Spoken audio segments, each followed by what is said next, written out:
not a scientist, but apparently what it's doing is it's rerouting the neural pathways in your brain to perceive the world in a way that is more positive. And I can really vouch for it.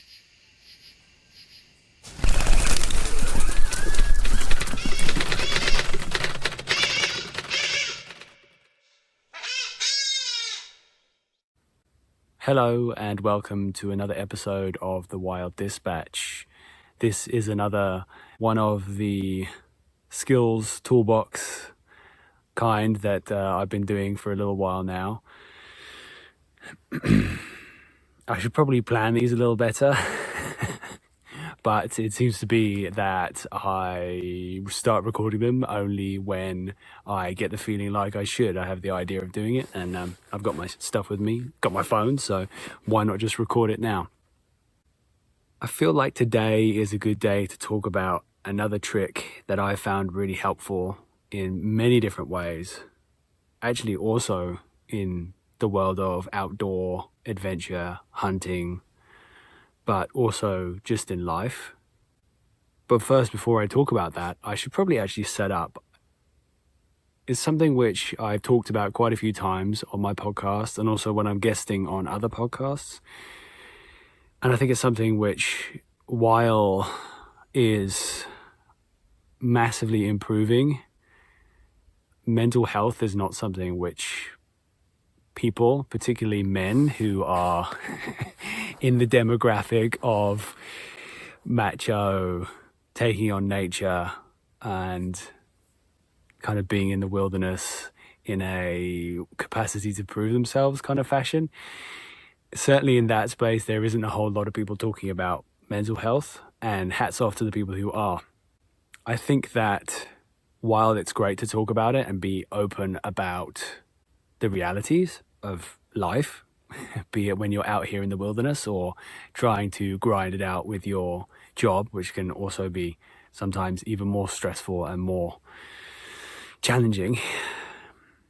Something which people do not talk about are techniques and skills that they have actually used in order to optimize, even minimize the effects of these stresses, to level themselves out. So while many of the things that I'm going to share and have been sharing are immediate physical things that you can do that can have sometimes very quick physiological effects to calm and focus your mind, this one is a little bit more of a slow boiler, but I think it's worth talking about.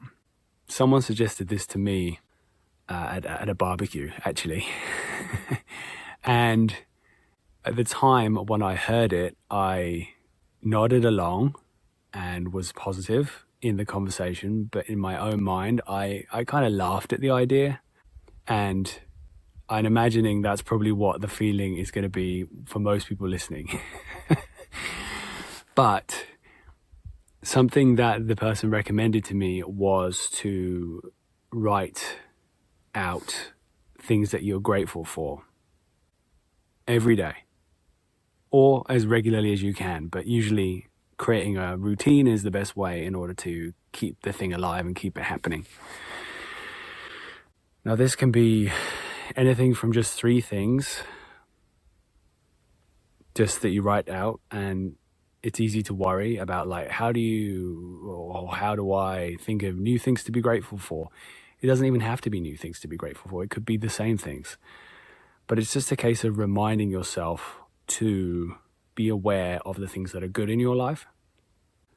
So, that's the challenge and the routine, which I at first scoffed at. And then after maybe a year later, I guess my personal circumstances at the time, I was feeling quite depressed. And I thought, well, what do I have to lose? So, decided to give it a go. And what began as just 3 or 5 things to write down that I was grateful for ended up just becoming like a flow. It becoming like a stream of positivity that would come out of me every morning. And that was really very positive. So I also meditate, and that's something that we can talk about another time, but I usually combine the two. So I usually meditate first, and then I take a minute to write down my gratefuls. That used to be on my phone, but then I realized that technology and distractions are right there, and it's those kind of dopamine signals are happening with whatever the stuff coming out of that screen that magically makes me want to get distracted by other things. So I just have a little piece of paper or a small little notebook that I take with me on my hunts or everywhere I go whenever I travel. And that's like part of my process. Just write a few things that I'm grateful for each morning. I'm aware now it sounds super soppy, but it really has had an enormous positive impact. I'd say close to impact level of kind of meditation has in itself. So just doing something, apparently, not a scientist, but apparently what it's doing is it's rerouting the neural pathways in your brain to perceive the world in a way that is more positive. And I can really vouch for it. I've got to say that I find myself traveling sometimes around the world and looking at stuff in a way which I'm searching for the positivity in it, versus what I have done in the past. Not always, but just looking for something to be pissed off about. So yeah, I encourage you to take it, laugh at it if that's what you feel like doing. Maybe just put it in the brain somewhere, and then at some point, maybe if the opportunity arises, give it a go. Maybe try sticking with it for a week or 4 weeks, I think is how long it actually takes to build a proper habit in someone's life. So yeah, choose however long you want to try it for and see how it feels. What have you got to lose? And then let me know. I'd love to hear if it's had any kind of impact.